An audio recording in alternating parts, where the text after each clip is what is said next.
The village in it with a map and a plan. No place too tiny for this determined man. Crossing the counties one by one, you'll see in every English corner a bit of history.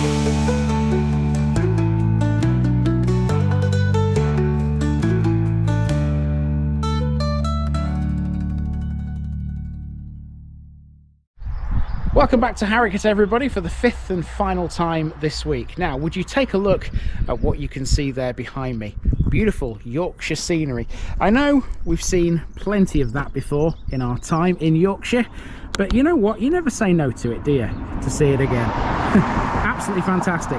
Now, the best thing about that view right there is that that is not actually the best view into the countryside you'll see in this very episode, because I've just come down from a place called Jack's Hill, where the view is even better. We'll see it as we take a journey through the parish of Norwood.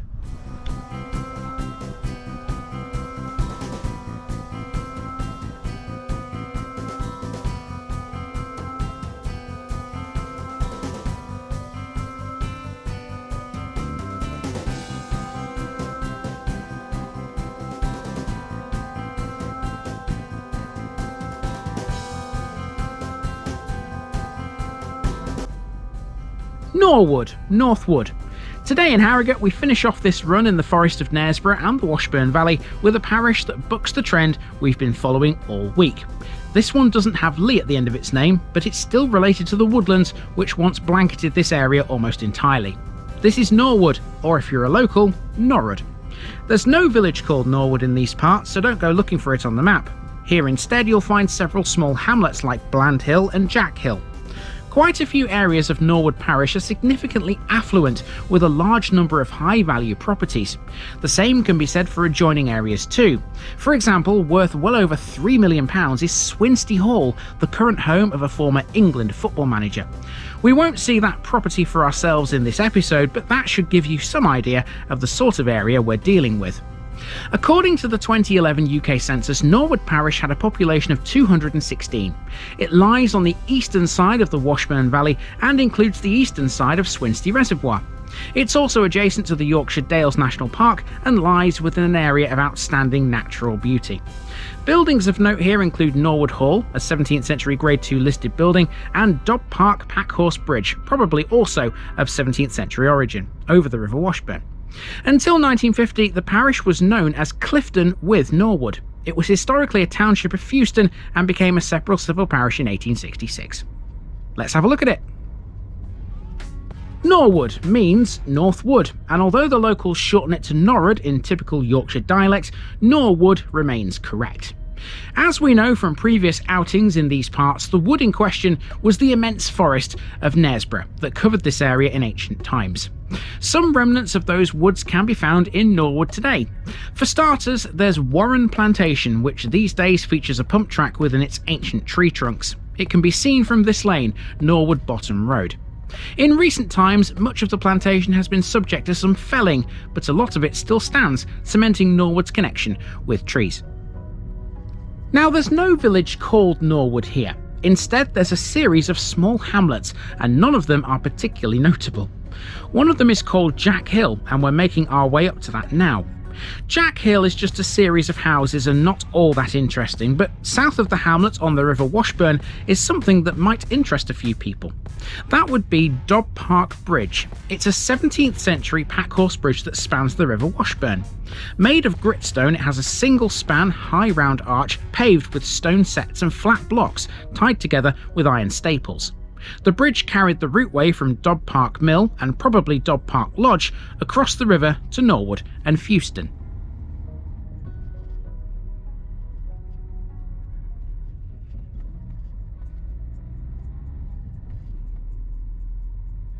Let me tell you folks, it's a tough old drive up here. Blimey, some very, very steep hills, and it's bendy in places too. It's not a good combination. Mind you, if you get to the top of the hill, you aren't half rewarded with the most fantastic view of the scenery around here. Check this out. Would you look at this? You know how sometimes in Derbyshire we climb big hills like this and we see views like this? Well, guess what? Yorkshire has views like it too. And from this point, you're not just looking at scenery. You can also see over there, there's a reservoir in the distance. That is Swinsty Reservoir. And in that patch of trees, just to the left of the reservoir there, there's a house which a few football fans out there may well be interested in. I'll touch more on that in a few moments. And beyond the reservoir, you can see what look like some gigantic golf balls on the horizon. That's Menwith Hill. Now, that's not in the parish of Norwood, or Norwood if you like, but it's close. We will be covering that in a future episode. Now, I believe I'm at the summit of the hill here. Not totally sure if I am, but I think I am. So from here, it should all be downhill. Let's get back in the car and head towards our first sort of settlement. It's called Bland Hill.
Okay, so now we've arrived here in Bland Hill, which is a very simple settlement.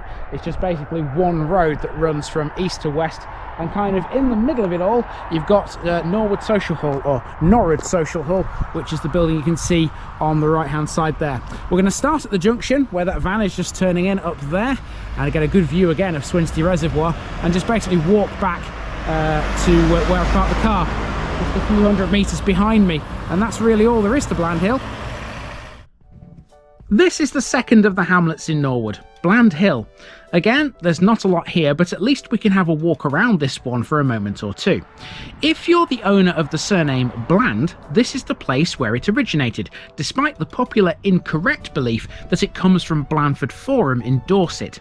It may come from the Old English word gubberland, which means commotion or storm, but equally it could also have originated from the Latin blandus, which means flattering.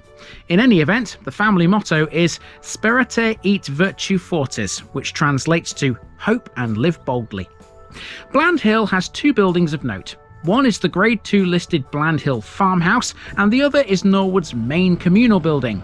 With no church in the parish, the only place for any kind of gathering is the Norwood Social Hall.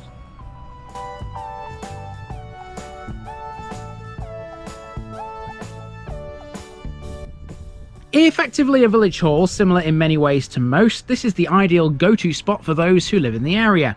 I found nothing about this one though, not even a date of construction, but nonetheless you can still argue its importance to Norwood is right up there with anything else.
Okay, now we are at Swinsty Reservoir, which is the body of water you can see behind me there. This is the second of the Washburn Valley reservoirs which we've encountered so far on our travels. And I've paid the princely sum of £1 to park in the car park, which is behind this camera. And yeah, let's go and have a look at this. This reservoir has a connection to a famous footballer and former England manager. Over the past couple of episodes, we've learnt a lot about Lindley Wood Reservoir, but that's only 1/4 of the story behind the damming of the Washburn Valley. There are 3 other reservoirs along the length of the river, and part of Swinsty falls within Norwood. Only the eastern portion of the reservoir does so, but we may as well cover the whole thing while we're here. Unlike Lindley Wood, Swinsty was built to meet the growing demand for water in Leeds and Bradford. Construction began in 1871 and was completed in 1878. It was built by the Leeds Waterworks Company, who employed 300 men to do so. The workforce lived in temporary shacks, which were known locally as the huts. They were built partly using materials from a dismantled watermill elsewhere in the valley. Notable features of Swinsty include its massive dam. Carved into its keystone is the head of Achilles. Materials for the dam were transported by rail to Starbeck, then by steam traction engine to the site. However, this setup didn't last long due to the damage being caused to a nearby turnpike road, which today we know as the A59. From then on, the materials were transferred by contractors. The reservoir is supplied directly from the overflow of neighbouring Fewston Reservoir through a shallow spillway which passes through Fewston Dam and ends in a grand stepped cascade of falling water. Under the surface of Swinsty, there's a secret. It covers a house called New Hall. It was once the original home of the powerful Fairfax family, whose members included landowner Ferdinando Fairfax and poet Edward Fairfax. On the western shore, there's another really impressive old hall. Dating from 1575, Swinsty Hall overlooks these calm waters. England football fans, take note here. Should you find yourself here at Swinsty, you could well bump into former England manager Gareth Southgate. He's the current owner of the hall and often walks his dogs around the reservoir, according to my sources.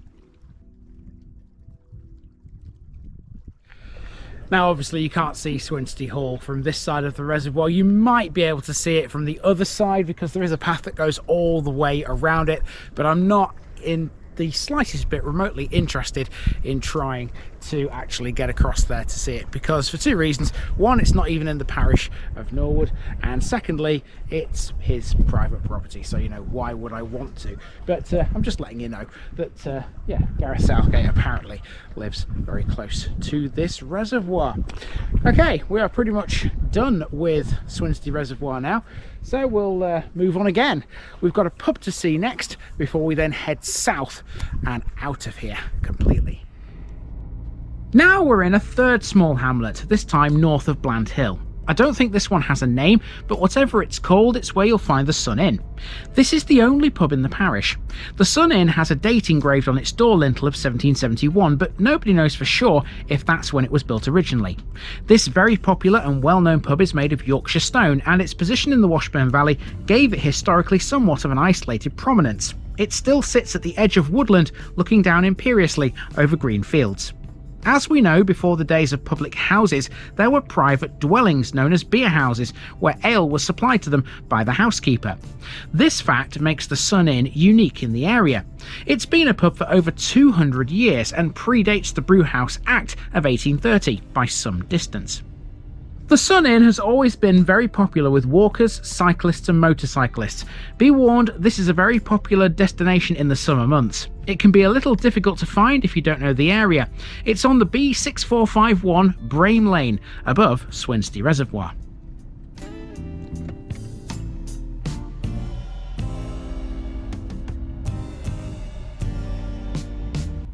To finish with, we're heading south again, this time through Norwood Edge Plantation, another wooded area.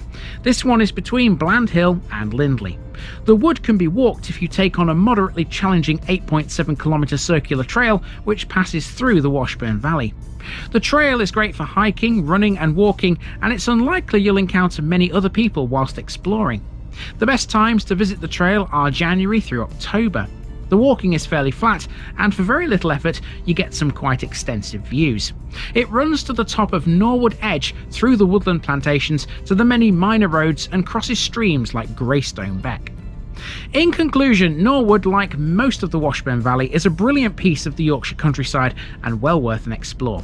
I hope I've given you all some ideas this week for places to visit yourself. Until we meet again in Harrogate, this run is complete. Join me again up here soon for more. See you later, everyone.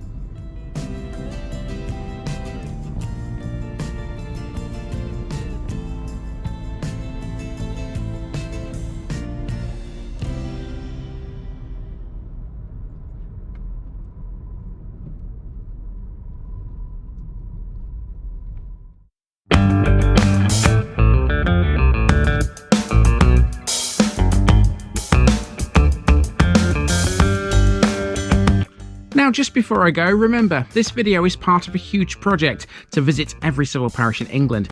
That's more than 10,000. These routes are pre-planned, and due to time constraints, I can't cover every detail or walk down every street. Please don't complain if this video missed something out. I pronounce names how I choose to. I am very aware that local dialect may vary, and I don't take kindly to criticism about this. You've been warned. It's impossible to know everything too. If this video was terrible, make your own. If you're a regular watcher of The Village Idiot, you're not the only one. If you've got a small business, why not use my videos to advertise it? Leave a comment below if you're interested. And finally, thanks for watching this episode, everybody. Give us a like and a subscribe if you've enjoyed this episode, and share it with your friends and relatives. It all helps to keep this mission going. Until next time, I've been Andy, also known as The Village Idiot, and I'm out.